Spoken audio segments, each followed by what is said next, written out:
Can I do the theme music instead of the regular theme music? And I'll just do dun dun dun dun dun dun Yes. dun dun dun dun dun dun dun dun dun dun dun dun dun. Maybe I just do that the whole episode, and then you try to talk over me with actual information. I think everyone will love that. Yeah, no, we should probably go back to doing this like we normally do. Well, hello, and welcome to Cinema Shock. It's the show that digs deep into the stories behind your favorite cult genre movies, and I am one of your hosts, Gary Horne. And I'm the other host, I'm Justin Bishop, and folks, we are back. I am moist. Oh, which part of you? head to toe. I don't know. I can't think of a part that's not going to sound gross to everybody listening, so we'll just get past that. That's honestly not the question I expected to hear after I said that. I expected you to maybe chuckle and move on. Nope. So, I wanted to really dig into that statement. Well, I am excited. We are back with a brand new long form series, and it's been a while since our last deep dive into a director's career. It's been several months, actually. And it's taken us quite a while to prep for this one because we wanted to be ready. We wanted to be like on point for this one because this is a pretty massive one for us. Like, this is a big deal. Now, I mean, Cinema Shock, even though people ask Gary all the time, hey, how's your horror movie podcast going? Even though we get that question a lot, Cinema Shock is not, technically speaking, a horror movie podcast. We actually haven't done any horror movies other than, a one episode thing on Black Christmas in quite a long time. And it's been a really long time since we covered a filmmaker who'd be considered a, quote unquote horror director. But we did start this whole journey, this whole Cinema Shock thing, with a 10 episode look at the films of George Romero and Tom Savini. And then not long after that, we covered the careers of Tobe Hooper, Dan O'Bannon, Sam Raimi. We're not a horror movie podcast. Like, we love horror movies. We just try to also cover other things. Yeah, we're very evasive about it. Specifically, like, when we did the Romero thing, we immediately followed it up with some Batman movies because we wanted to, right off the bat, go like, hey, we're not like a horror movie podcast. Like, we do other things. We didn't want to pigeonhole ourselves into just being a horror movie podcast. Not that there's anything wrong with doing a horror movie podcast. I love quite a few of them, but there were other movies that we knew we wanted to talk about that weren't horror movies. But we're back in kind of the horror realm on this one, although these are not all going to be horror movies. Technically, the one we're talking about today is not, by most people's standards. But the guy we're talking about is definitely considered a horror director. Yeah, and we did just name this series The Shape of Dread. Yeah, that's true. Well, ever since we started this podcast nearly 6 years ago, we've kept a list of filmmakers who we want to cover. And that list has grown a lot over time. We just keep thinking of guys that we're like, ooh, we should do so-and-so. But there's one name that's always been pretty close to the top of that list. And now we're finally going to dive into his work. We are finally going to cover the films of John Carpenter. Gary, I thought you were going to cheer after that, but you didn't. I felt like I wanted to cheer, but I feel like I just keep hammering it in that I love John Carpenter. But maybe I haven't. This is really the first episode of the series for us, technically, besides Dark Star, if you really re-listen to that. But yeah, I love John Carpenter. John Carpenter is maybe my favorite director. I like the cut of his jib, and I can't wait to talk about this fella. Well, we recently covered my favorite director, David Lynch. So it seemed only fair to also cover Gary's favorite director. Plus, I'm a huge John Carpenter fan, and I've been wanting to cover this guy's films pretty much since the beginning, like we said.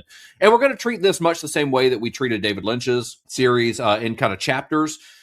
Carpenter's filmography is just far too extensive for us to cover it in a single series. So this initial Carpenter series, The Shape of Dread, is going to cover the first chapter of his storied career, a run where he produced some of the most influential genre films of all time. I personally can't think of a better person to follow up David Lynch with, because it just feels like, although I loved doing the David Lynch series, he's real heady and it's real surreal. Then you get to a guy like John Carpenter, who I feel like is very to the point most of the time.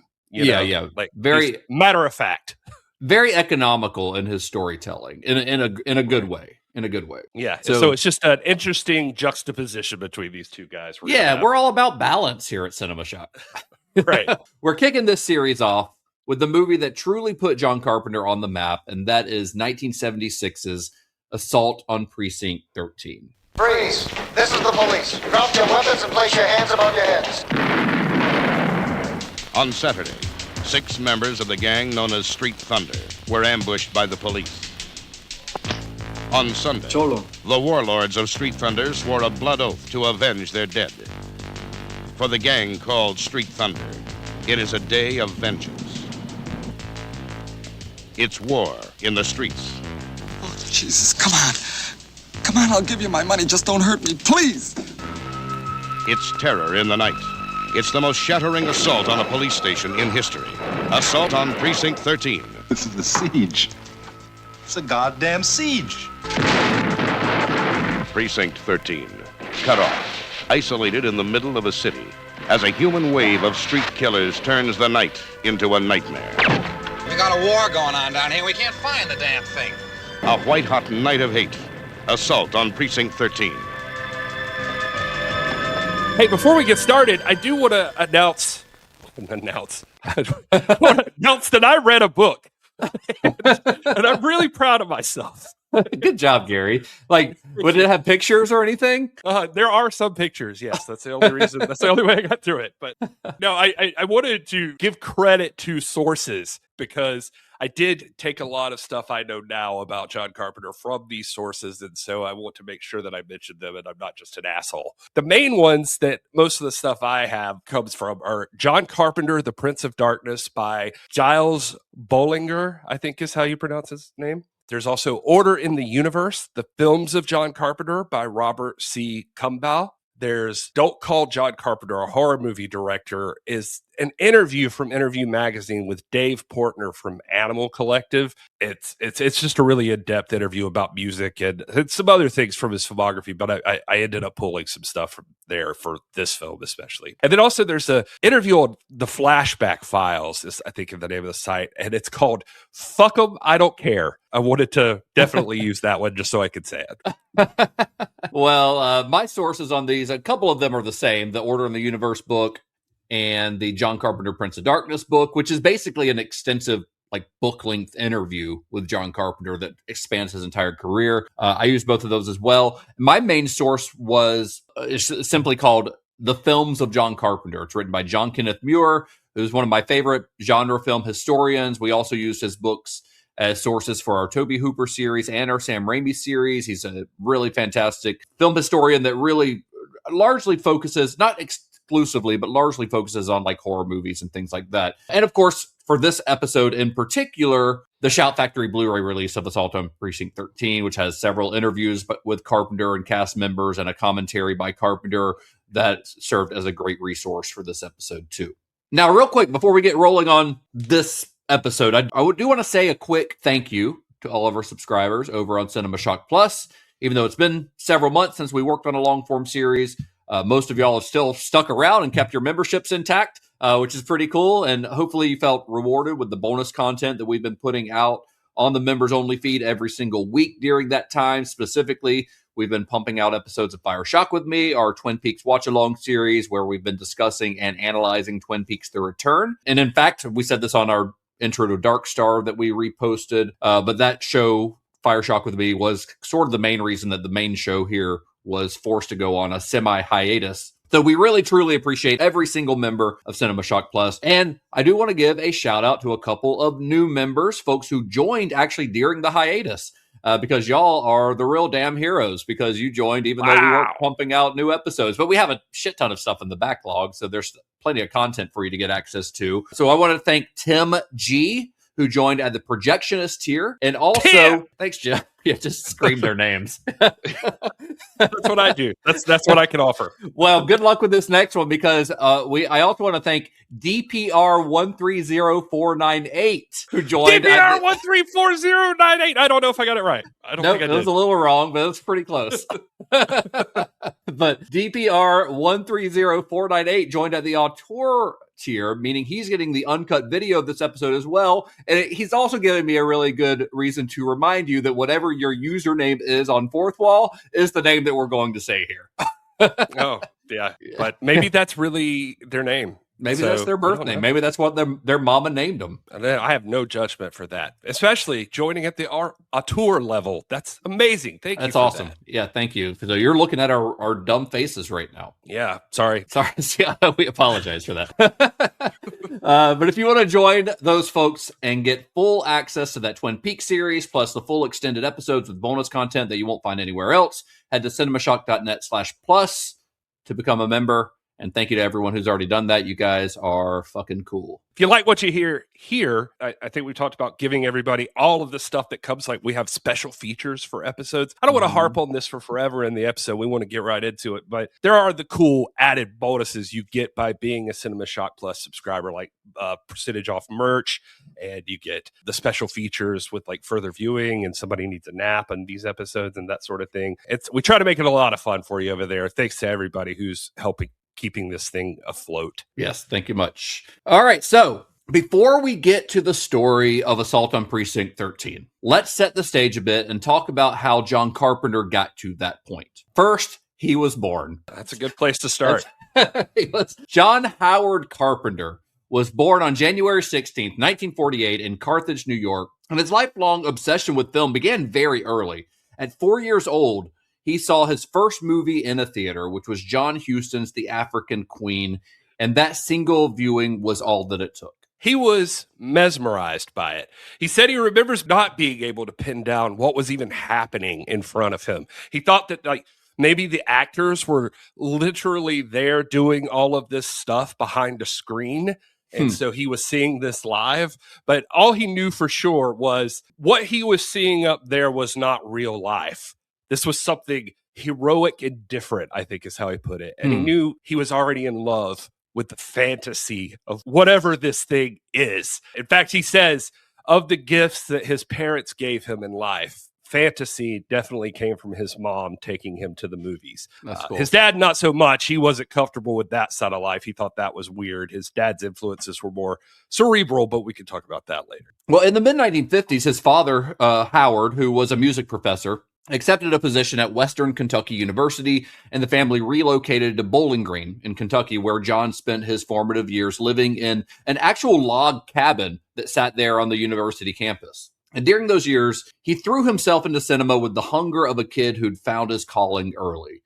Now, on one hand, he was a classic monster kid of the 1950s. He was devouring the low-budget chills of The Thing from Another World and the nuclear age sci-fi of Godzilla and Forbidden Planet. He was obsessed with creature features and the Saturday matinee schlock that would eventually inform his filmography. That cabin you mentioned, by the way, for the record, was a literal recreation of Abraham Lincoln's log cabin that was built on campus.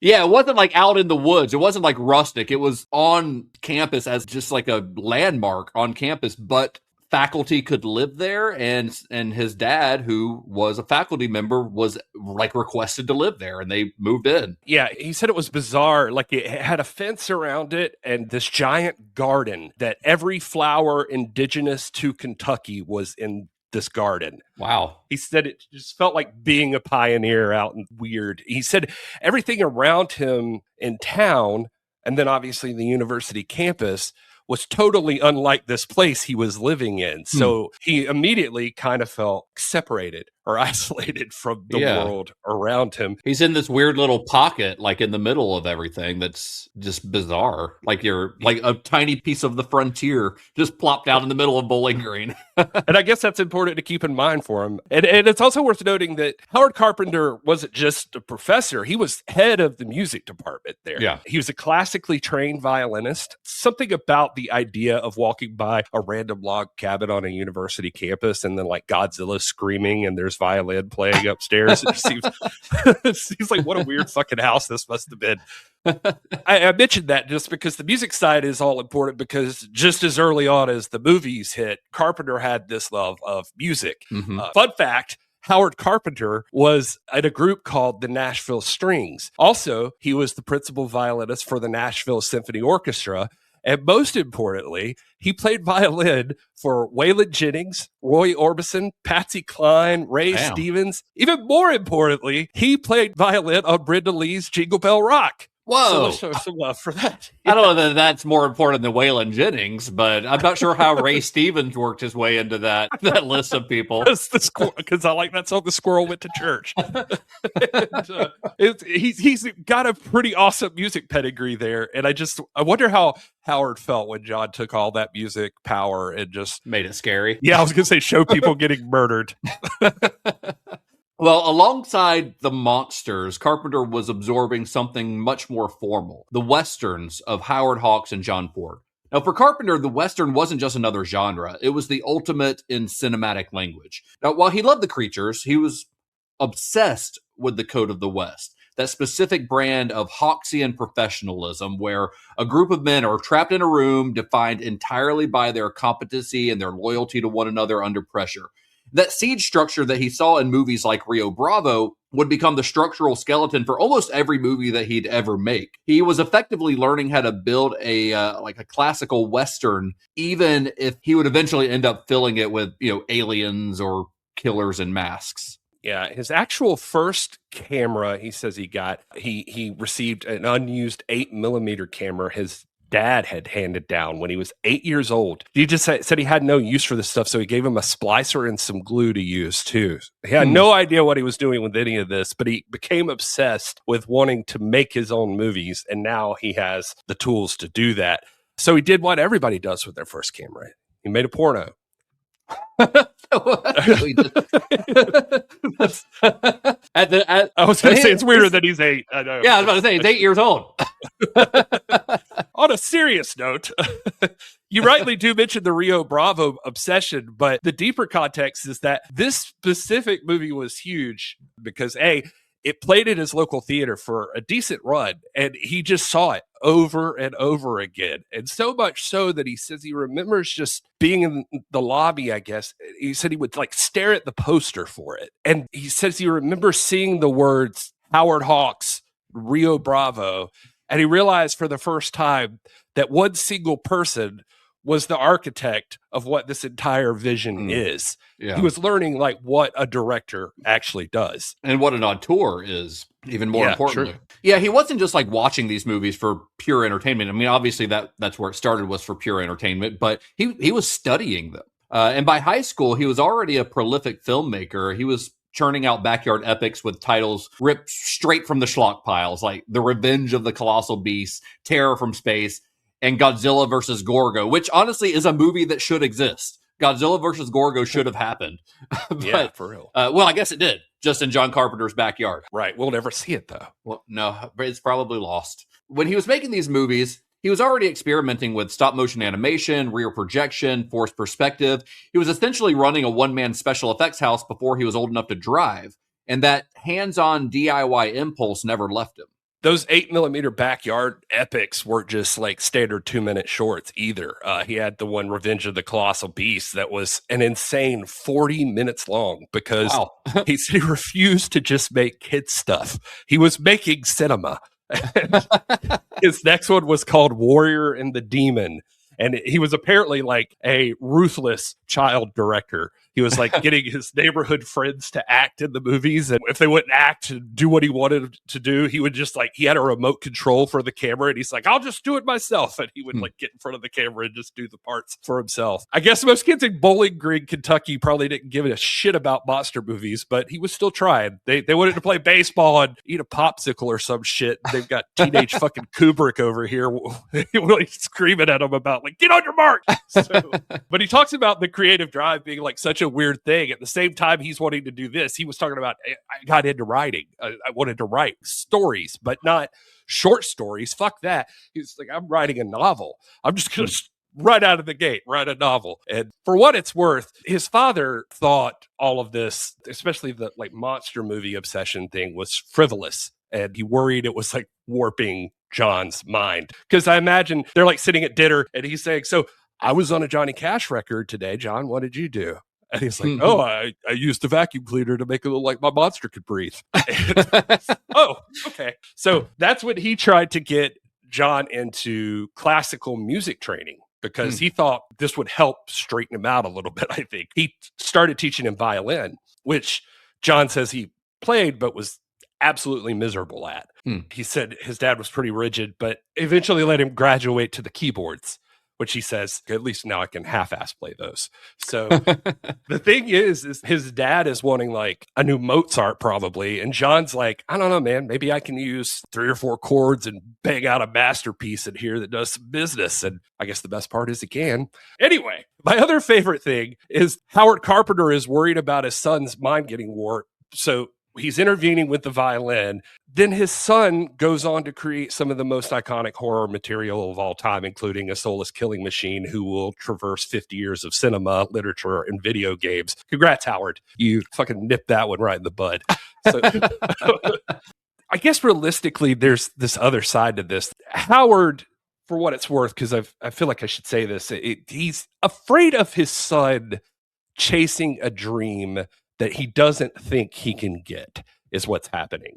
And John talks about that they got to talk about this later, but like Howard's intervening here because he tells John that not at the time he wasn't telling him this, but he says later, he told him, he was like, it was just that you were this kid in Kentucky. You weren't from Hollywood. You didn't know anybody from Hollywood. And it's a really insular place. And the only chance you're going to have to do anything with what you're trying to do is you got to learn your craft. You got to go to university. You got to become an expert, maybe a professor, and then maybe you could break in somewhere. You don't have an in, and it's true John Carpenter isn't what Hollywood's used to, and so to be fair, Howard Carpenter is right about that. But back to the point, there's one other thing I don't really know where to fit it at, and I think it's super important when we're talking about John Carpenter that at least in his high school years and his childhood, there's a few things that happen to him that I think are pivotal moments that I think just define who he is as a person. Mm-hmm. And one of them is easy.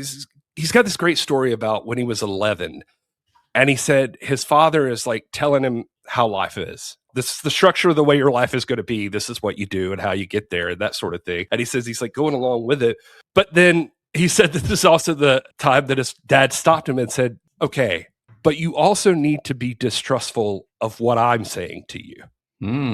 He said his dad started to explain existentialism basically to him. Wow. He said they were walking to school one day and he heard that word. He didn't understand what it meant. So he asked his dad more about it. And his dad's like, this goes back to what we're talking about. Even when I tell you something, you should question it. Question everything. You should never take what anybody says as gospel. You've got to ask, or how else are you going to learn? You've got to go out there and do something. That's great advice from a father to a son, though. Like a lot of fathers say, what I say is gospel. From a dad who's being so rigid and trying to give him the violin, he's worried his mind's getting warped, but also telling him, this is how I think it is, but you should question that. Right. He said it felt like it was the first time his dad was including him in being a human being. He was asking him to ask himself if everything he said and believed sounded reasonable, rational, truthful, real. Now, the next part I hate, and I don't want to talk about it, but I think it's important that we do talk about it because, again, this is important to who the guy is. But growing up in Kentucky was tough for John for all of the reasons we've said, and isolation, obviously. He's from New York. He goes down to Kentucky. He doesn't know anybody. He's got to make new friends. He lives on a weird log cabin. And he doesn't know anybody around him, really. But also, as beautiful and happy as some of the things in Kentucky could be, you have to keep in mind that coming from New York, the attitudes of people were totally different than anything he'd ever seen before. You know, I mentioned that he said it felt like being a pioneer when he was living in the log cabin. It was a bizarre place surrounded by all this beauty and flowers and that sort of thing. But the rest of the town, like I said, was totally unlike this. He says it was literally like another world when you would go out. Besides feeling isolated, he describes that everybody was super religious. And his family didn't have that. He was like, everybody had this idea of like this personal God, that it was controlling everything that happened. It would punish you if you did something wrong. For some reason, this God in Kentucky really would be pissed off at you if you liked black people. He said, wow. Yeah. He got the impression that God didn't like that. It was just so foreign to him and like alien, like he just couldn't understand where this was coming from. And then he describes 2 incidents that occurred to him when he was young that he will never, ever forget, that he says will sit inside of his brain until he dies. The first was when some of his friends took guns, drove into the black section of town, cruised around and shot people sitting on their porches. Wow. They said they just shot them with 22s. I don't think they killed anybody, but like, I mean, not that that matters. I'm just saying like it wasn't like a murder rampage, but it was just like being cruel and mean for the hell of it. Mm-hmm. And also that will play into this movie, but it was just a fun thing for them to ride around and shoot at people. Wow. And he said the second incident occurred when he was talking to his then girlfriend, and they were talking about the Old South. And she went on to tell him about how she remembered being with her grandfather. And he would always talk about how things had changed since slavery had ended, and it wasn't for the better. And one day he was driving her to school, and he saw a black man crossing the street. He sped up and hit the guy just because. This girl's grandpa. This girl's grandpa sped up and hit the black man crossing the street. Said he drove up to the next corner, got on a payphone, and called the police and said, "I'm sorry." Trigger warning, I guess, but just basically this whole story. He calls the police and he just says that there was an N-word killed out here. You need to come pick him up and do something with him. Basically, that was that, and it was just that casual that they would talk about these things, and these things were happening, and that's the kind of place he was. 1950s? Yeah, this would have been the 50s. Yeah. So, I mean, I don't know. Sometimes it feels like super racism seems like it should be so far away, but it's not that far away. No. John Carpenter's talking about it. It was within his lifetime, obviously. Yeah. And he just couldn't reconcile any of this in his brain. And movies were so important to him because they became an escape from that world. It wasn't just changing location, it was changing the behavior of people. He said that, like, even on a minimal level, oftentimes in Westerns especially, he could identify with the behavior of the people in the movies better than he could real life people. Even the bad guys, he said he could recognize that their motivation was better than he could understand the people that actually were around him. He said that he still loves a lot of people from there. He still knows a lot of people there, and he knows that that's not how it was everywhere all the time. Needless to say, that kind of stuff, that's the isolation we're talking about when it comes to him. He's feeling like he doesn't understand this world, and that a lot of people are really cruel, and movies become an escape from that kind of thing. That also may have prompted his desire to eventually leave Kentucky. I mean, when he first graduated high school, he stayed close to home and enrolled at Western Kentucky. That's where his dad taught. That's where he had lived. He grew up on that campus, so it kind of made sense from that aspect. But there was a problem for a budding young filmmaker, is that at the time, Western Kentucky didn't offer any filmmaking courses. By the time he graduated high school, this is like 1966. So the stuff you're talking about is probably like early 60s, I would say, if this is happening when he's like in high school. So he starts going to Western Kentucky University as an English major, but his eyes were always on Hollywood. Like, from a young child, he knew that he wanted to make movies. I always admire anyone, like when we talk about these filmmakers who just knew when they were like 4 years old exactly what they want to be when they grow up, and then they fucking do it, and that's what he did. And then in 1968, he finally made the leap, and he enrolled at the USC School of Cinematic Arts in Los Angeles. You mentioned like liking the people that go out and do this. I think we say that a lot with like the people that are willing to make that leap. There's just something different about some people too, that there's like with John Carpenter as an example, he's making these movies at home, and he talks about the stuff he learns, like piecing things together with that splicer and just realizing like, wait a minute, I don't have to film all of this at the same time. Like I could show a character looking at something, I could film whatever that is later. And he tells his story about doing that with like some of the monster movies and stuff. But I just think it's neat because he's like piecing this together and like learning the craft just on his own, just figuring it out. Yeah. And the language of cinema. So like and like how you like the actual editing process. And even in high school, he says when he was like, I was starting to drift in and out of watching movies because, he was like, there's girls. And, and he said he would have a tough time finding friends who like the same movies to talk about. So I guess this is part of that drive. He started making fanzines and stuff too, to make friends, because he said that was like a popular thing in the culture, was just you find people with similar interests like that. He had Fantastic Films Illustrated, King Kong Journal, and Phantasm Terror Thrills of Films. And he said like it let him meet a lot of genre fan kids that were like him, and he could communicate with them through those kind of things. He said it helped him understand fandom as well, which he said this interview was recent. He was just like, which now I have very mixed feelings about anyway.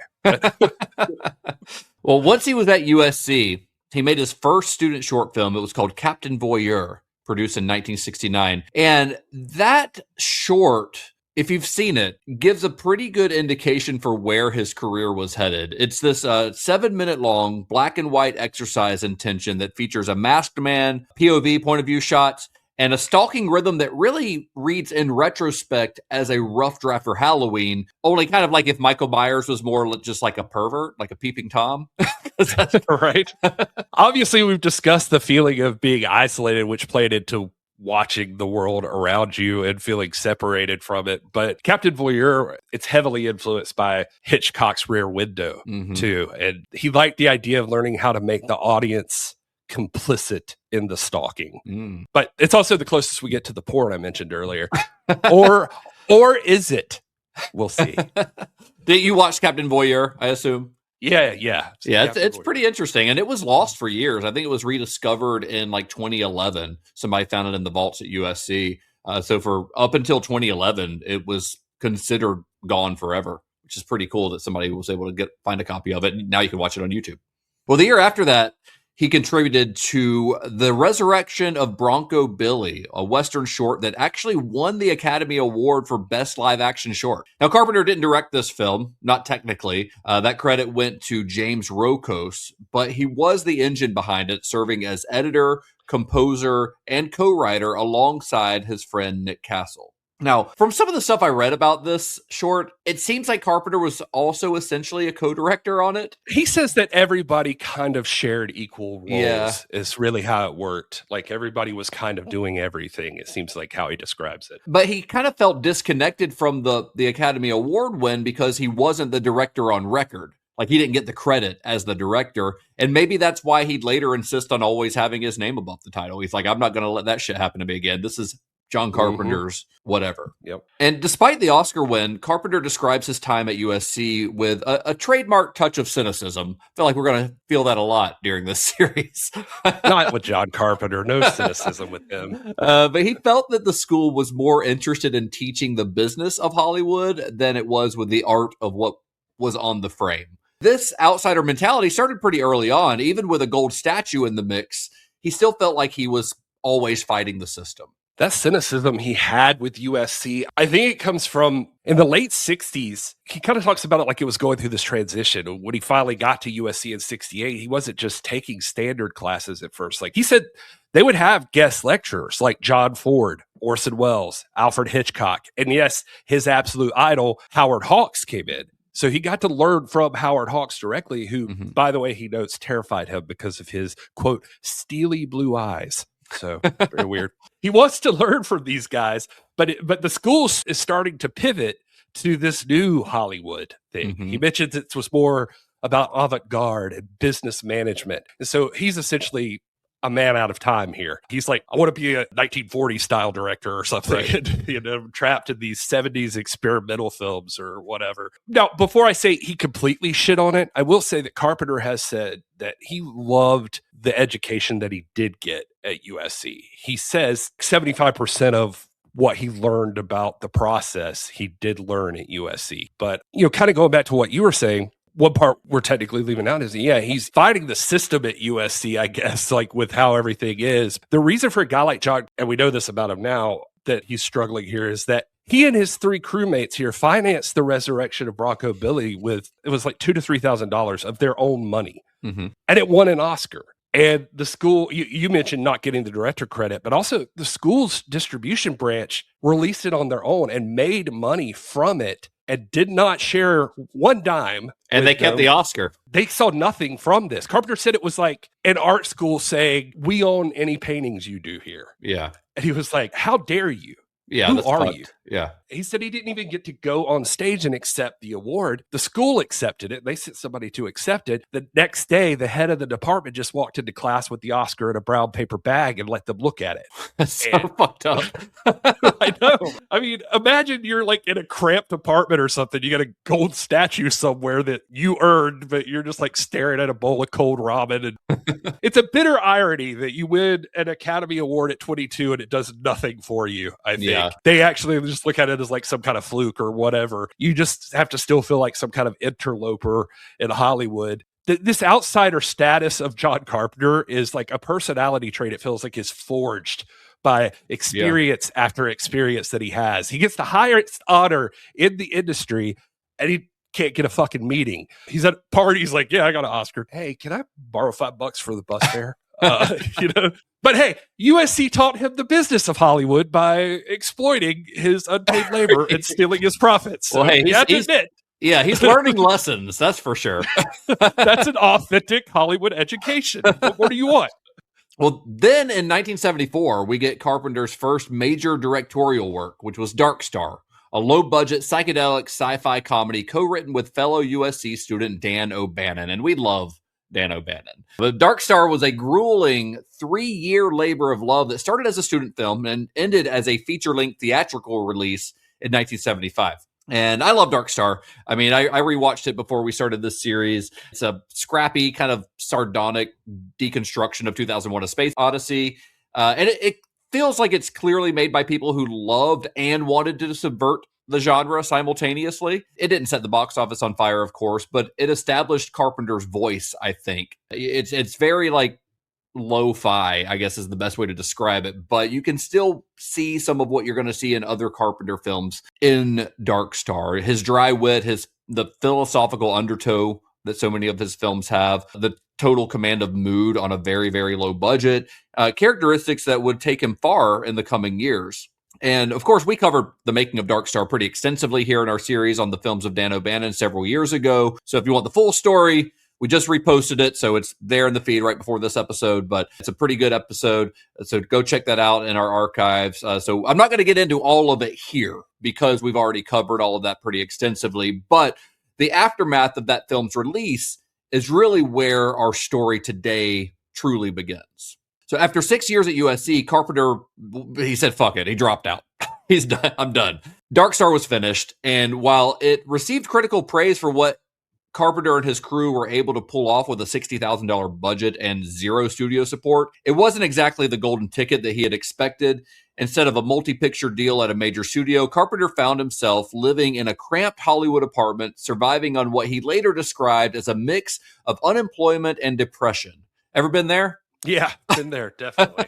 He was essentially a professional ghostwriter at this point, scraping by on scripts for hire just to pay the rent. Although Dark Star did receive critical praise, I do want to clarify. We love Dan O'Bannon. Carpenter and Dan O'Bannon had a weird relationship. And supposedly the story was, here is that, according to Carpenter at least, or people around him, that he thought he had proven himself and he was expecting these directing offers to roll in, but nobody was hiring him. And he calls it the first big depression of his life and a swift kick in the ass that woke him up to the reality of Hollywood, because now he's just a broke guy with a movie, an Oscar, but nothing. And I can't remember how much we went into it, but then he says he also finds out at the time Dan O'Bannon is going around Hollywood telling people that he had secretly directed Dark Star. Mm-hmm. And it wasn't John Carpenter. And so that pissed off John Carpenter even more. And he said that ended their friendship, essentially. Yeah, I think they made up a little bit later on, but that definitely soured it. And if you hear John Carpenter, even in later interviews, he's a little more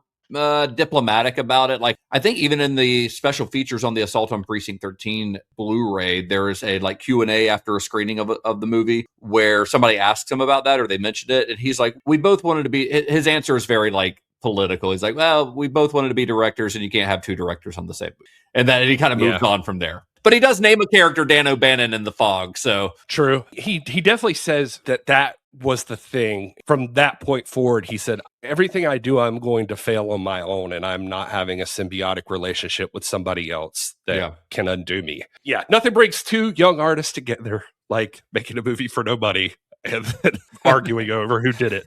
So that's real love. I did want to mention, too, that during this entire period of unemployment, Carpenter only got by because his father was secretly bankrolling him, even though he thought it was a pipe dream, and was getting to a point that he was threatening to cut him off. But then Carpenter started getting some real paychecks from like actual writing. And he said his dad's attitude completely flipped and he was dazzled by the money. And if you're wondering what kind of scripts he's writing, by the way, I don't know if you've ever seen Zuma Beach. I haven't. But apparently that's the kind of stuff he was getting by on. He was like the script doctor, the ghostwriter, whatever. Yeah. He says, and it was like low budget producers always. He said he was getting paid, like for that one, I think he said he got paid like $10,000 though, which was a fortune for him. Yeah, especially in 1970 or so, probably is about when this is happening. Yeah, so he says he's basically just trying to keep afloat and hopefully eventually beat an investor and do something that he wants to do. Actually, now that I'm talking about it, we finally get to the actual closest to the stupid gag I keep doing on this show so far. He made some money from softcore porn. Oh, yeah? Writing? Charles Band specifically. Really? Future producer of Ghoulies and Puppet Master. Yeah. He was starting out in the movie business and he had some money and he wanted to direct a parody of The Last Tango in Paris. Yeah. And so they shot the movie for a week and they had some stock shots of Paris or something. But he said basically the footage was pretty terrible and the sex stuff was awful. And John says, I was saying to myself, what do I do with this? Like they wanted him to take the movie and they wanted him to do some editing on it. So he said, he remembers that there was like this one shot with a girl and she was pretending to be the girl in Last Tango in Paris. She was lying on a bed and she just starts masturbating. And he says starts with a wide shot that we zoom slowly in and then it gets out of focus. And I can't keep that whole shot just that because I'm going to fall asleep watching this girl touch herself. So he says, it's just this fixed angle. So I had nothing to cut to, but we did have these stock shots of Paris. So I took that stock footage of Paris with cars driving by and there's one with some landmarks and some birds taking off somewhere. And this girl's going to town and she starts getting bothered in my version of this by outside traffic and then the birds. He's like, and then you're hearing honks and he's like, I was having to put this together from nothing. He's like, I don't think this was the director's intent, but it was me trying to save his vision. He's like, it wasn't very good, but I think the scene held up. Anyway, so he did make a porno. You think you're Orson Welles, kid? 2 years later, you're like syncing bird chirps to DJ Diddles over here on a cheap mattress. Welcome to Hollywood, bucko. Well, it was during this time when he was working on all these various projects, to like we said, just to kind of pay the rent, that his true ambitions became clear. He wrote a script for a movie called Blood River, which is an incredible title for a movie, and I can't believe it wasn't already taken. Blood River is a great title for any kind of movie. I mean, not any kind of movie. It'd be weird if it were like a rom-com, but for a horror movie or something like that. It's a coming-of-age story. The gross. Ew. It's a fun joke to play on an archaeologist. Tell me. You hand them a used tampon and ask them if they know what period this is from. Wow. Did your dad tell you that joke? That sounds like a Gary Sr. joke. It does sound like one, but it wasn't him. And it has no place in this show, but there it is. It's in the show. Now, we're not cutting it. It is. Well, Blood River, John Carpenter's Blood River, was actually a traditional Western that was intended as a star vehicle pairing two of the biggest icons of the era, John Wayne and Elvis Presley. Wow. And yeah, right? That's ambitious to write a script with these two guys in mind. But the script was actually optioned by John Wayne's production company, Batjack Productions, which gave Carpenter the extraordinary opportunity to work directly with Wayne and his son Michael. Unfortunately, the film never got made. Wayne was forced to drop out due to health reasons. Then his death in 1979 effectively killed the project. But the mere fact that Carpenter was chasing that dream while broke and unknown tells you everything about where his heart was. Even at his lowest, he was trying to find a way to make one of those beloved Westerns. I hadn't heard that about Elvis being involved with it. That's pretty neat. I don't know that the Elvis accepted it, but he wrote it with the intention of Elvis starring. Well, I believe John Wayne would have been chasing him because I remember reading when I was watching Rio Bravo that Elvis was initially who they were looking for in the role that Ricky Nelson ended up with. Oh, that makes sense. They were going to have like Elvis Presley there, or that was the initial thought of what they do. Picturing John Wayne with John Carpenter was kind of weird, so I was like looking for stuff about that. He said he thought it was really cool that they were really good with him.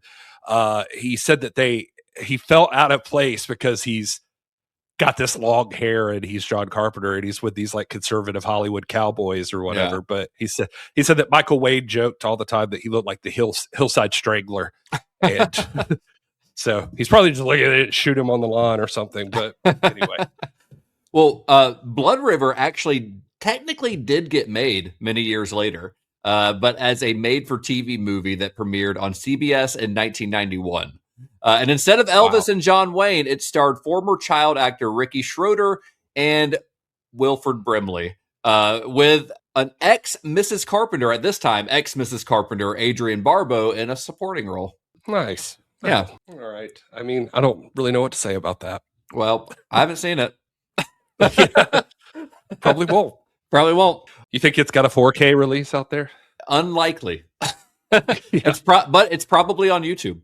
Honestly, Yeah. like stuff like that is really easy to find on YouTube. Usually, if somebody has like a VHS copy that they've uploaded, because like CBS doesn't give a shit about that. Like, don't go upload like the new Star Trek movie or whatever. But Blood River, a made-for-TV movie from 1991 that nobody's heard of, who gives a shit? They're not like, just throw it on YouTube. Yeah.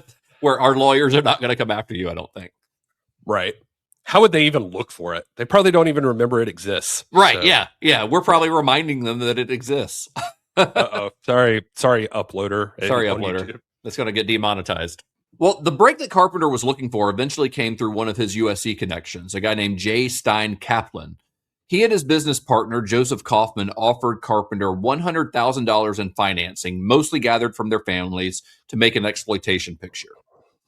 I love this independent film financing in the 70s. That it's like everybody's got their dad like backing them up. Like, I mean, shit, that was going on in the 90s. Yeah, true. We're gonna make a gritty, brutal exploitation movie. Who's the mysterious backer for this one? It's their dad. Yeah, it's my dad and his dentist friends. Yeah, Was it like Night of the Living Dead, funded by a bunch of dentists or something? Do you remember that? Oh yeah, I think that's right. Yeah. God, we do so much of this that I forget little. Well, that fun was facts like that. many years ago. Yeah, that was literally our first episode of the podcast. Was Yeah. Night of the Living Dead.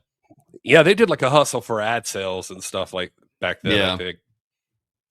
So they're offering him this money to make an exploitation movie, but as it turned out, John himself was the one who was going to be exploited. He signed this contract with Kaplan and Kaufman's company, CKK, and this contract that he signed paid him a measly $300 a week salary to be an in-house writer.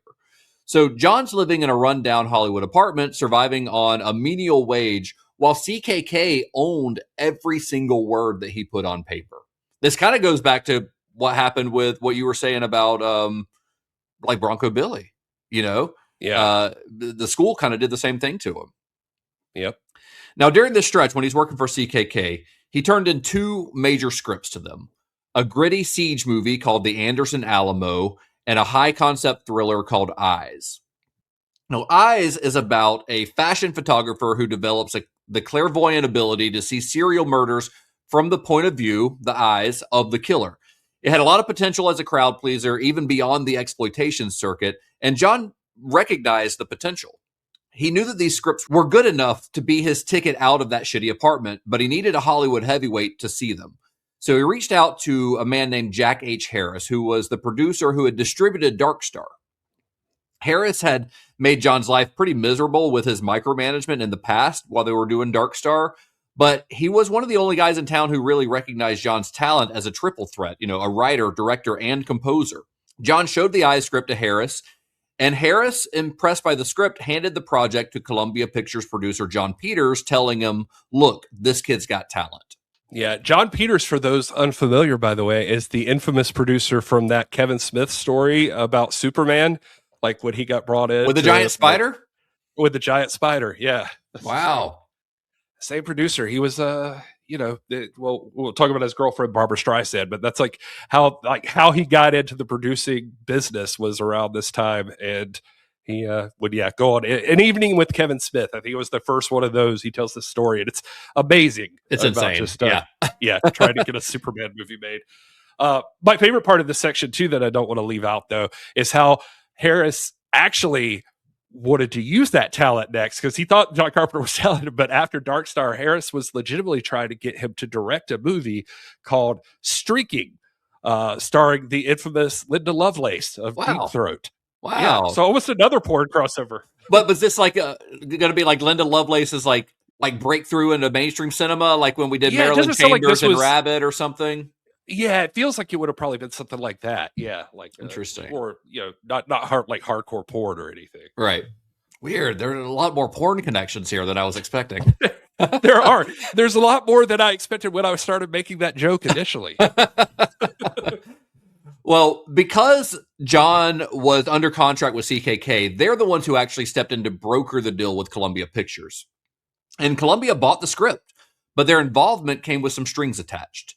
The studio wanted the film reshaped as a glamorous star vehicle, originally intended for Barbra Streisand, which meant moving the setting to New York, because it was originally set in LA, but they wanted to move it to New York and fundamentally altering the story's horror. Yeah, Barbara was John Peters' girlfriend at the time I mentioned, and this was like, he thought this was the perfect vehicle for her, which is why he was getting interested in it.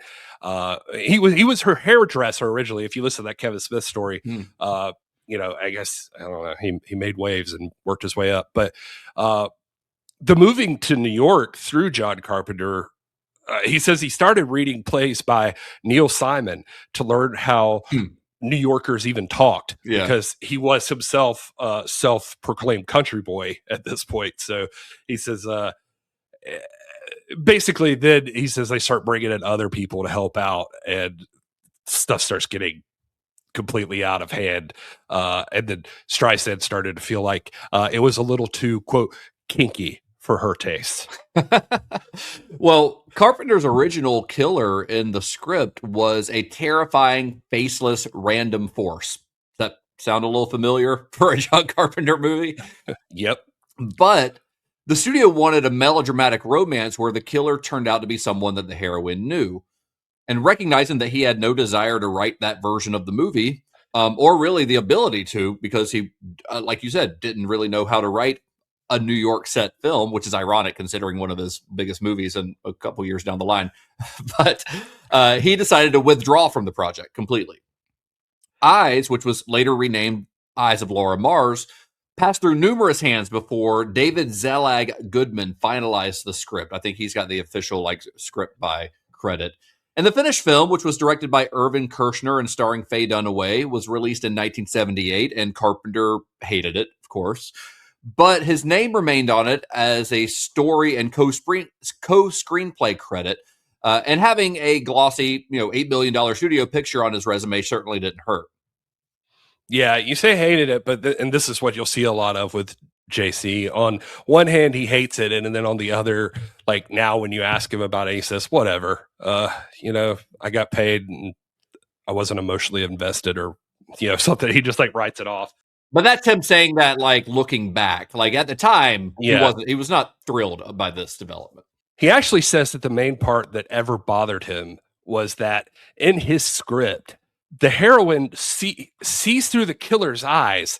And when that happens, she's physically blind to her own surroundings. Mm-hmm. And so he said he felt like when he was reading it, the studio executives are completely ignoring this. When they shoot the film, if you watch the movie, they do say that's what's happening. There's a couple of scenes towards the end where she's clearly not able to see, but it's almost treated as an afterthought.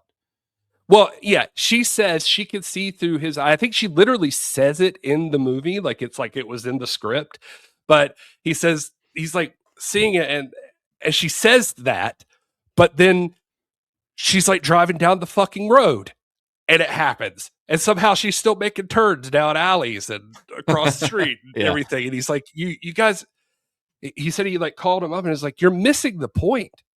He's like, "This doesn't." He's like, This is not what I wrote. So did you watch Eyes of Laura Mars? I did. Yeah. It's fine. Yeah, it's okay. I mean, I didn't fine. love it. And the twist at the end, I was just like, that's not what I expected, because I just didn't think that would It seems too obvious. Make much sense. Yeah, it was like that. It's clearly not that, right? But Yeah. anyway, I don't want to spoil it for everybody. But it also, I guess I'll mention this just because.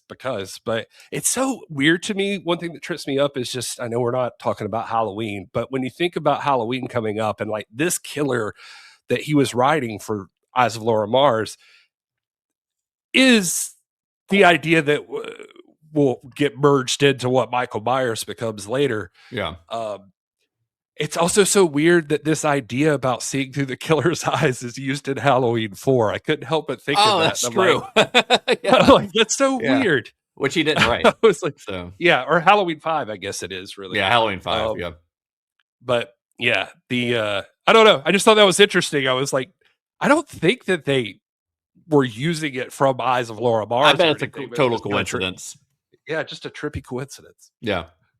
Now, you would think that having one of your scripts sold to a major Hollywood studio would be great, but because Carpenter was a salaried employee of CKK, he didn't see a single dime of the sale.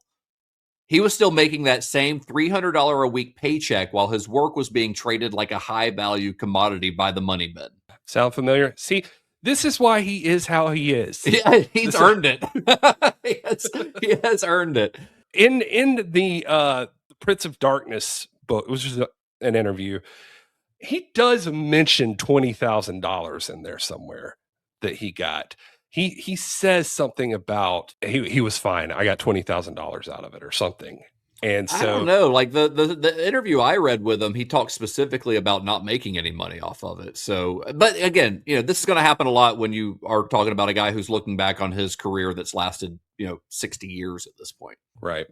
Memory's weird, or maybe he brokered a deal after the fact or something. I was going to say, I think it could be that, that like later on they did give him something out of it. Well, the original plan was for Carpenter to direct both of these scripts that he had written for CKK, but once they'd sold Eyes off to Columbia, they decided to focus all of their resources on their remaining script, which is called The Anderson Alamo, and they figured that the best way to capitalize on John's remaining contract was to have him direct it himself as a standalone, ultra-low-budget exploitation flick.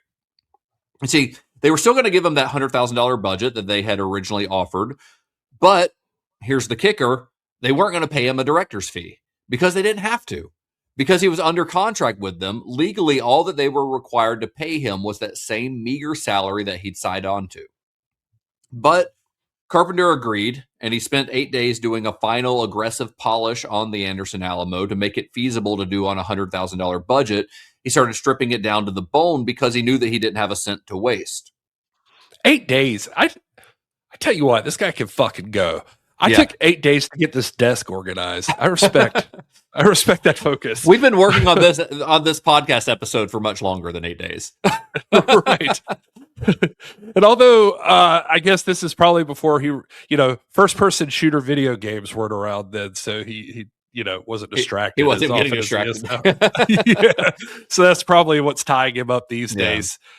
Wow. And now that I say that, like this Assault on Precinct 13 would make a great video game. It would be a perfect shoot 'em up video game. Has it been made into one? Surely it has, right? No, maybe? I'm not aware of one. Well, the Anderson Alamo was at its core the Western that Carpenter had always wanted to make. Even the title is evocative of a Western. The Alamo refers to obviously there's the real Alamo in San Antonio, but he was specifically referencing the 1960 John Wayne film of the same name, while Anderson referred to a neighborhood in Los Angeles. You see, John knew that on such a small budget, he couldn't afford the horses, the period costumes, or the sets to make an actual Western. So he took the siege structure of films like Howard Hawks' Rio Bravo, Carpenter's favorite Western, and transplanted it to modern-day Los Angeles, substituting Los Angeles street gangs for attacking forces and swapped the frontier sheriff's office for a rotting police station in a dying neighborhood. The cowboys became beleaguered cops, the hostile frontier became the streets of South Central, and for his Rio Bravo, he chose Precinct 9, Division 13. Now, it was later shopped to distributors as The Siege, before Irwin Yablans, who would later produce Halloween, acquired it and renamed it Assault on Precinct 13. And Carpenter reportedly cringed at the new title, thinking that it sounded too much like the 1954 prison picture Riot in Cell Block 11. And he wasn't entirely wrong, but the name stuck. John said your boy Irwin told him that it sounded more ominous as Assault on Precinct 13. Although they clearly couldn't be bothered to get the geography completely right for the poster, since, like you mentioned, it's actually Precinct 9. So anyway, whatever. Yeah. It's Precinct 9, Division 13, not Precinct 13 in the movie. They just thought it sounded cooler. And it does. Yeah. I mean, Assault on Precinct 13 sounds way cooler than Assault on Precinct 9. So they had a point there. It sounds, 13, unlucky number, sounds ominous. Also, I'm pretty sure in the movie there is a shot where you can see the precinct number on the outside of the building, and it clearly says Precinct 14. I didn't notice that. On the outside of the building. Great. Yeah. So anyway, but no, who gives a shit? Yeah, I was about to say the same thing. Who gives a shit? We're just trying to get this fucking thing made, man. Yeah. Now, one thing that we'll discover as we begin working our way through Carpenter's filmography is that he, like so many of the other auteurs that we've discussed on the show, has a tendency to work with the same people over and over, both in front of and behind the camera. For Carpenter, that process began with Assault on Precinct 13. I mean, you've got a little bit of, we'll talk about a couple guys down the line, but you've got a little bit of crossover with Dark Star, but really his company, of people starts being built on Assault on Precinct 13. This is where he began to build that sort of repertory company that would populate his films for years to come. And this is a habit that he inherited directly from Howard Hawks, by the way, who returned to the same faces and character types picture after picture, not out of laziness, but out of the belief that chemistry is built over time and that a director works best with people who share his instincts and his shorthand. So Howard Hawks believed that. John Carpenter tried it for himself. He clearly believes it because you're going to hear the same names over and over again throughout these episodes. Well, I mean, I think a ton of the directors we've talked about in the series on here just do that exact same thing. Oh, yeah. You find someone that you just like work well with and just keep working with them. If they don't work for this movie, get them on the next movie. Yep. So after an open casting call, Carpenter began to assemble a cast of faces that would soon become icons of the genre. This included Charles Cyphers and Nancy Loomis, both of whom would later follow Carpenter into the streets of Haddonfield for Halloween. Two legends in my mind. I love both of them so much. I do too. Carpenter says he'll always get Charles Cyphers just because he makes a good cop. That's basically what he says. Yeah. Like, that's literally the reason he gives. Like in Assault on Precinct 13, he's just like, look at those sideburns. He's just like, looks like a good cop. Nancy Loomis, well, she's amazing. I love her so much. I've had a crush on her ever since I first saw her in Halloween. But I think not only is she gorgeous, but I like her attitude. Yeah. Like I can't really explain it, but and like someone like we were just talking about this, like John Waters or David Lynch. Like this is how it goes in front of the camera and behind it. Because we'll talk about them more, but like in this movie, we'll get to Deborah Hill, Tommy Lee Wallace, but you got Nancy Loomis, Charles Cyphers. You find people willing to work with you and make your vision happen. Like you said, you seem to want to hang on them. So in similar circumstances, Nancy Loomis, she wasn't just an open casting call. Like she was dating Tommy Lee Wallace at the time. And so he's the art director. We'll get to that, but let's also talk about the reality of a 1970s indie budget, I guess, because she wasn't just acting. Like she was also the wardrobe mistress in this movie. And I guess it helps make the crew look, I don't know, larger and more professional, but she used a fake name, which was Louise Keys, which is a play on her birth name. But in the wardrobe credit, it's Nancy Keys, I think. Yeah. Her, well, I think Nancy Keys is her birth name. Is that right? Oh yeah, I think that's right. I think Nancy Keys is her Nancy birth Keys name. Is the birth name. Louise Keys is the credit, I think, for like. And then Nancy Loomis is her stage name when she's acting. Because any of these John Carpenter movies that she appears in several of them, she's credited as Nancy Loomis. Yeah. An actor named Austin Stoker was then cast as Ethan Bishop, the principal newly promoted police lieutenant who finds himself leading the defense of the precinct. And Stoker was a deliberate and somewhat unconventional choice for the film. He's a Trinidadian American actor who had mostly worked in blaxploitation pictures. He's in like Coffee with Pam Grier. He was certainly not like a marquee name.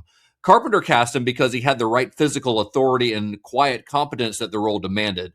Because Bishop isn't a flashy like action hero. He's a professional doing his job in an impossible situation, and Stoker projects that without ever overplaying it, I think. Yeah, agreed. And then for the film's anti-hero, Napoleon Wilson, Carpenter cast Darwin Jostin, a classically trained actor who'd brought a cool deadpan cynicism to the role of the death row inmate. Jostin was a friend of Carpenter's. I think they were neighbors. He's not a very well-known actor, but he brings enormous charisma and a kind of weathered, sardonic ease to Wilson that elevates every single scene that he's in. The character's running gag where he keeps deflecting questions about why he's on death row with these cryptic non-answers is a great little piece of Hawksian writing that Jostin makes genuinely funny and strangely poignant. Yeah, Darwin Jostin wasn't just his friend. He was literally Carpenter's next door neighbor in Hollywood Hills. He wrote, Carpenter wrote Napoleon Wilson specifically for him, baking in that dark, sardonic sense of humor that you mentioned. He felt like Justin just had that already. Yeah. And people say, and John Carpenter has said he kind of agrees, that this is the early template for Snake Plissken. Oh, for sure. Yeah. The anti-hero, his whole attitude, that sort of nonchalantness that he has very much feels like an early precursor to Snake Plissken. Yeah. And Austin Stoker says it was actually Darwin Jostin that got him the role on Assault on Precinct 13. They were in the same actor's studio when Jostin heard what Carpenter was looking for and told Carpenter about him. Carpenter actually knew who he was from Battle for the Planet of the Apes, Sheba Baby. Yeah. He was in Abby as a police detective. So Carpenter said, yeah, let's set up a meeting. And Stoker thought he was like going to maybe get an audition, but said that Carpenter just immediately was like, it's yours. Yeah. Yeah. And you mentioned the Hawksian dialogue, but he's also straight up lifting from like other stuff, like spaghetti westerns and stuff. Like Wilson constantly asking for a smoke. He got that from Bogart and Bacall and To Have and Have Not. Huh. And John will be the first person to tell you, he says all these things. His other running gags, like the cryptic, like non-answers about his name. I'll tell you sometime. At the moment of dying, there's that his preacher story he's got. You got something to do with death. Those are direct quotes lifted from like Charles Bronson, his character Harmonica in Sergio Once Upon a Time in the West. Time in the West, yeah. Wow. And and Jason Robards and Cutter's Trail. Those are all like lines he took from these like movies. That's great. And, yeah. And there's even this there's a really great like character building moment in the movie where Lieutenant Bishop tells the story about his father sending him to a police station with a note when he was 6. That's not just like some monologue Carpenter came up with. That's a true story he took from it was an interview that and Alfred Hitchcock told that story about himself to Francois Truffaut in like a book. Hitchcock Truffaut. It's a great, fantastic book. Yeah. And that's Hitchcock told that story about his childhood. Wow. Well, then behind the scenes, you mentioned this guy already, but Carpenter reunited with his art director from Dark Star, Tommy Lee Wallace, as well as Craig Stearns. Now, we talked about this a little bit before recording, but Stearns is uncredited on most modern databases, and I'm not sure why, but he served as an essential part of the art department on Dark Star and would become Carpenter's go-to production designer on movies like The Fog and The Thing. I don't know why he didn't get credit on this and on Dark Star, though. Yeah, it's weird. But just to nail down that relationship, because we'll definitely be talking about Tommy Lee Wallace a lot, especially in the coming weeks. But John, they didn't just meet at USC. Like their roots go all the way back to elementary school in Bowling Green, Kentucky. I read a lot more about this in Tommy Lee Wallace's book. It's called like Halloween 3, Where the Hell is Michael Myers? It's about the making of Halloween 3. But he says that they met. Wallace was in 3rd grade and Carpenter was in 4th, and they literally like ran into each other. They collided on the stairs after recess one day, and so they somehow just bonded instantly. And they both were like in music recitals together. John was on violin and Tommy on piano, and they played guitar together in the mid-60s for a folk band called Tomorrow's Children. And so, what a stereotypical folk band name. right. I can only imagine how that was. Well, were they in a band called the Coupe de Villes later on? Oh, I think that's right. Yeah, now that you say that, or I can't remember if that was like a real band or they made it up for like Christine or something like that. They play on the soundtrack to a couple of his movies, but they did play a handful of live shows, I think. But you may be right. Yeah. But when it came time to shoot Assault on Precinct 13, Carpenter didn't just he didn't have like a Hollywood crew. So he hires his buddies because they want experience and they'll work for pennies. Yeah. So Wallace freely admits he did not know what the job of an art director actually required. He said that he believed that Carpenter believed in him, and more importantly, his price was right, which was not really anything. So in that book, like Halloween 3, Wallace states that he tells the story in there that the entire art department for Assault, Halloween, and The Fog consisted of those 3 guys: Wallace himself, Craig Stearns, and Randy Moore was the other name he gave. They weren't some design gods or anything. They were just the skeleton crew that they'd give John the manpower that he wanted, and they'd cut corners when they needed to and get away with it and turn pennies into dollars, basically, is how he describes it. So, wow. and even they were hustling so hard that even after the shoot wraps, Carpenter will end up throwing Wallace into the cutting room to help him edit sound and picture in the movie, splicing sequences together. Oh, and for what it's worth, we know it's just that skeleton crew that I mentioned, but Wallace does go extra far to say that also part of that crew in this movie especially was Nancy Loomis, who said he also gives the credit of eventually becoming his first ex-wife.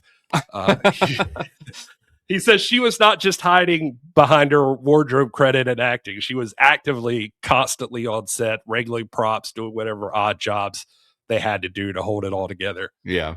It's a very indie filmmaking mentality behind the scenes. I mean, it is an indie film, but it's one of some of those stories really kind of hammer home that sort of DIY way that this movie was put together. Because once you see the finished film, which we'll talk about obviously in length later on, but it does not look like a movie that was made that way. Yeah. Carpenter also hired a young woman named Deborah Hill as his script supervisor. A graduate of Temple University with a degree in sociology, Hill had cut her teeth editing and producing documentaries for an East Coast outfit called Adventure Film Limited. And she had recently relocated to Los Angeles and worked as a script supervisor on a movie called Goodbye, Norma Jean, before joining the Assault on Precinct 13 crew. And this was the beginning of one of the most important creative partnerships in horror movie history. I mean, you say we're going to talk about Tommy Lee Wallace a lot on this series. We're going to be talking a lot about Deborah Hill on this series. Yeah, there's already so much I wanted to say about Deborah Hill, and I'm just checking myself right now. I'm all right, you're talking a lot. We can get more into Deborah Hill. She's going to be more and more impactful as it goes along. But she's a name that I just remember growing up, that just that name went with John Carpenter when I saw movies. So, exactly. Yeah. For the look of the film, Carpenter brought on cinematographer Douglas Knapp, who was a fellow USC student. And despite the $100,000 budget, Carpenter made a bold technical choice when it came to the look of the film. He insisted on shooting in Panavision using a wide 2.35:1 aspect ratio. Now, at the time, Panavision was usually reserved for big budget epics, not gritty exploitation movies. But Carpenter wanted the big movie feel because he knew that the wide frame would automatically tell the audience's brain that they were watching a quote-unquote real movie, not a grainy student project or a low-budget indie movie. He and Knapp used that expansive frame to emphasize the isolation of the precinct, making the empty, dark streets of Los Angeles look like an endless, hostile frontier. It's this perception is reality kind of thing that, like, you make the movie look good. Yeah. And that's how that'll carry a lot of weight is what he's gambling on him. And this will be the topic of some controversy with this film. I want to talk about editing eventually, but another thing we can mention with this is that according to Tommy Lee Wallace, like, Carpenter had a specific plan. In fact, I think he hands us the ultimate metaphor in this book I was reading for Carpenter's strategy. He says the goal often with him is to fool the audience by building a Cadillac body mounted on a Volkswagen chassis. And so so he essentially his goal is to take the meager budget and blow all of it more on big time markers like Panavision cameras. They were using MGM Film Labs and Samuel Goldwyn sound on the movie.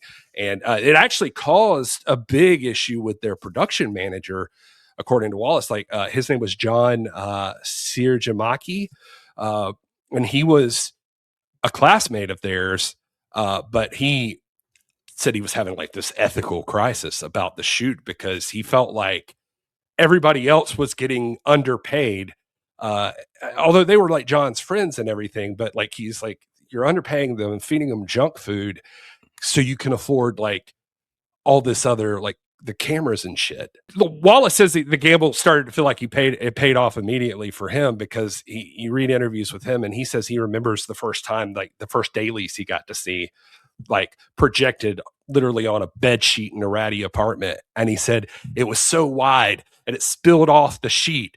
And he was like, but I was looking at it going like, this looks like $1 zillion.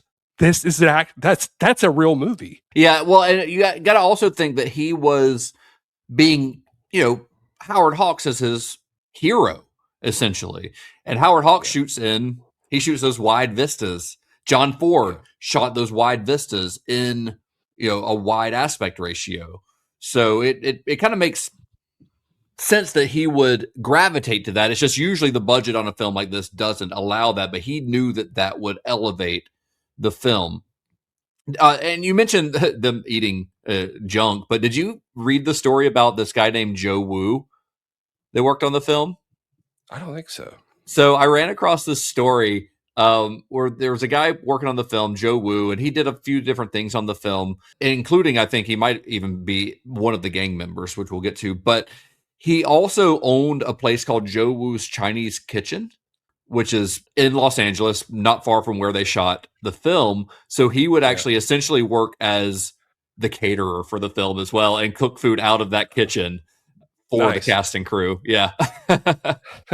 That's cool. Like all those people coming through the windows. I was going to mention they're all students or whatever. Yeah. But yeah, in the commentary when you watch it, John Carpenter, like somebody will like go fly through a window or whatever. And he was like, that guy wins an Oscar for best sound design later. Stuff like that. And the idea of using like the wide frame, like I said, normally you think of it for Westerns and things like that because of what it evokes, right? But using it for a movie like this, feels like it's counterintuitive, but I think it's worth noting because widescreen, especially 2.35:1, which is super wide, emphasizes horizontal space and openness. That's why guys like John Ford would use it to shoot the open plains, of the West, which is the opposite of claustrophobia, which is what you would think that most directors would want with a film like this, because the people are trapped in a building. But Carpenter wasn't interested in making the precinct feel like a trap. He wanted it to feel like a tiny island in this vast, indifferent darkness. So by putting it in the middle of this wide frame, you feel the expanse of the emptiness around them. Now, while the premise of Assault on Precinct 13 might sound like a standard 1970s actioner, the execution was very purely Howard Hawks. Because for Carpenter, the pyrotechnics were secondary to the what I call the love story developing between two men on opposite sides of the law. You've got the cop, Lieutenant Bishop, and the convict, Napoleon Wilson. And this also sort of follows a classic Hawksian theme, the idea that the obligations of friendship and mutual respect transcend your social standing or your job title. In the heat of the siege, Bishop earns Wilson's trust by saving his life, and Wilson returns the favor with a pretty fierce loyalty for the rest of the movie. Their dialogue is fast and punching and kind of bordering on flirtatious at times, highlighting that while one wears a badge and the other one wears handcuffs, they're essentially cut from the same cloth. Yeah, Wilson definitely has that like respect thing going for him. So you even see that with, I think the cigarette thing is a big one because I guess Bishop says he doesn't have one. Like some people blow him off, I think, when he asks, or like just are out like dickheads about it. But like Napoleon Wilson's kind of like, oh, sorry, I don't have one or something. I forget how he says it, but he basically acknowledges him as a person. Gives him a real answer. Yeah. Yeah. And then later he gets one. So then from Laurie Zimmer's character, or Lee. So, you know, it's like those are the two people he respects in the building, basically. Right. Well, let's talk about her then, because this duo needed a kind of a third point to this character triangle. And Carpenter cast an actress named Laurie Zimmer as Lee. That name, Lee, was chosen as a direct tribute to legendary screenwriter Lee Brackett, who penned Rio Bravo. Lee Brackett, go down a rabbit hole looking at Lee Brackett. She was one of Hollywood's great genre writers. She wrote a lot of sci-fi novels and stuff too, but as far as specifically in the movies, like she co-wrote The Big Sleep alongside William Faulkner. She later wrote the first draft of The Empire Strikes Back. So naming a character after her wasn't just this like random casual Easter egg. It was a serious act of homage, and Carpenter found the perfect actress to carry it. Now, Zimmer was relatively inexperienced at the time, but she stepped into the role of the quintessential Hawksian woman, and I just fucking love Laurie Zimmer in this role. I think she is the perfect embodiment of a female lead who gives as good as she gets. She's intelligent, resilient, tough as nails without losing her femininity. Like she gets shot in the arm and barely fucking flinches, you know, and in the best tradition of the genre, she's always ready and always able to share a smoke with the man who catches her eye. And I think Zimmer manages to convey that kind of that same quality that someone like a Lauren Bacall, or if we're going back to Rio Bravo, Angie Dickinson brought to the screen decades earlier. I agree with you. Like she's just got a look about her. Like her like expressions and stuff are perfect for this role. Like she's reading the room, almost sultry. Like there's this, and her voice, like the way that she delivers her lines. And I saw in one interview, Carpenter said that she didn't like her performance in this when she first saw it. Yeah, I was going to talk about that. But first, I do think it's important to mention that Carpenter also he got his view of women from Hawks movies. In Rio Bravo, for example, Angie Dickinson's character Feathers is as sharp and as capable as all the men there, like, or more so. Yeah, or more so. But she's essentially the direct DNA for Lee in Assault. She's not this damsel in distress. She's a professional, and she's in the wrong place at the wrong time, but she can handle her own business. Carpenter does mention in the commentary a little bit that like it almost didn't work quite right because of his script. Like he says she was like really inexperienced and extremely nervous. So she would cross this line sometimes, like depending on what was happening in the story that came. He describes it as like between being really cool or just cold and bitchy. And so he said to save the character, he actually ended up cutting out a whole subplot that was happening involving this rivalry with Julie in the movie, just to make it so that Lee stays sympathetic, likable. And likable, because she seemed kind of harsh the other way. He says it's interesting, like he felt obligated when that happens, that he's got to build up a little bit more of the tension between Napoleon Wilson and Lee. So that he talks about in the commentary, it's just interesting. He talks about there's the thing in the basement with those two, so you can get the sexual tension. He felt obligated to like have something there that like builds on that. And so it stalls the whole momentum of the siege that's happening on the building there. And he's just, like nothing says sexual tension like your friends are all getting slaughtered upstairs and you guys are hiding out in this basement for the street gang. But But yeah, to what you said earlier, she hated it. Like, she hated her role. He said she saw the dailies and was distraught by it. Like, she ends up doing like one other thing, I think. She just vanishes from Hollywood entirely. In fact, there's a French filmmaker that shot a documentary in 2003 called "Do You Remember Laurie Zimmer?" And he tracks her down in that, and it turns out she quit acting, moved to San Francisco, and became a teacher. Wow. Which, like you said, I mean, if she's happy, great. But it's just too bad because she is really, really good in this. She really is.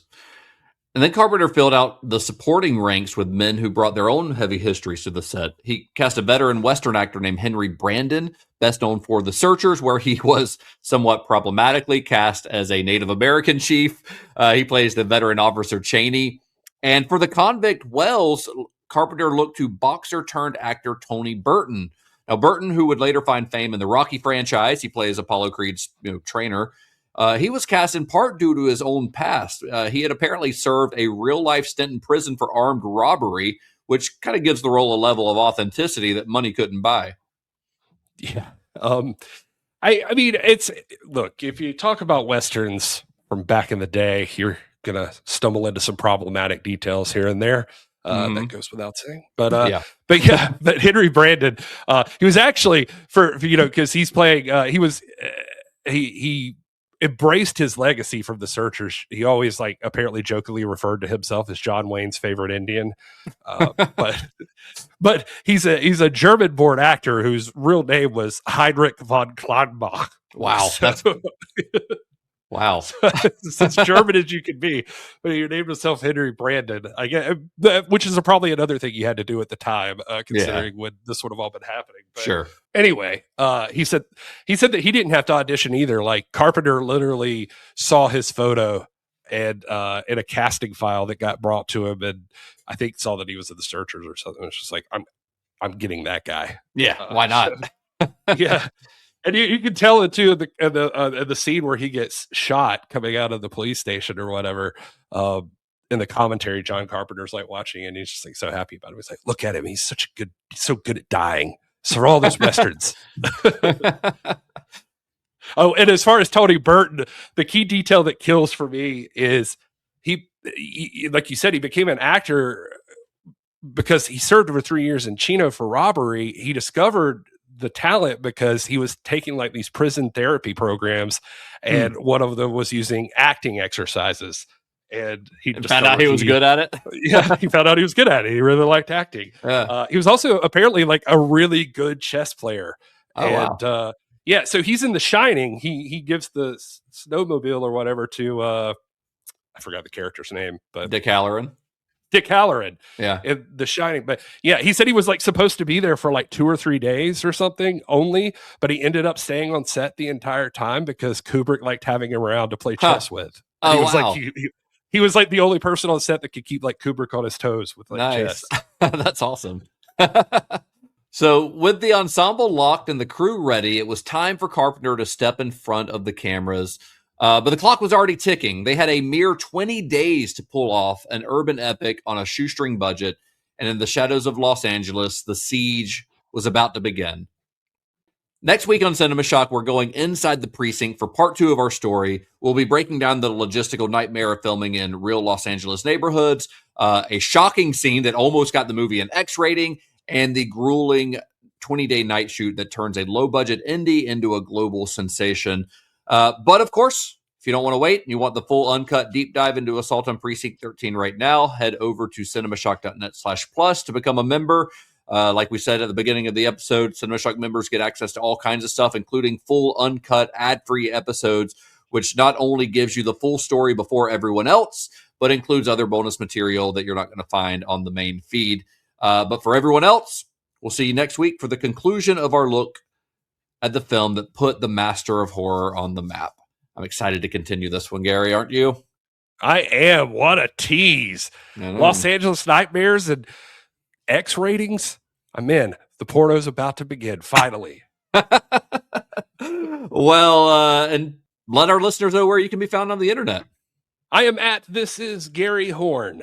And I'm at Justin_Bishop. You can find the show at cinemashock.net or at cinema_shock on most of the social media places. Like, subscribe, share this with all of your friends if they love John Carpenter or they love horror movies. We would love to hear from you about this series. We're very excited to dig into this. So let us know what you think about it so far. And until next time, may the wings of liberty never lose a feather. And be excellent to each other.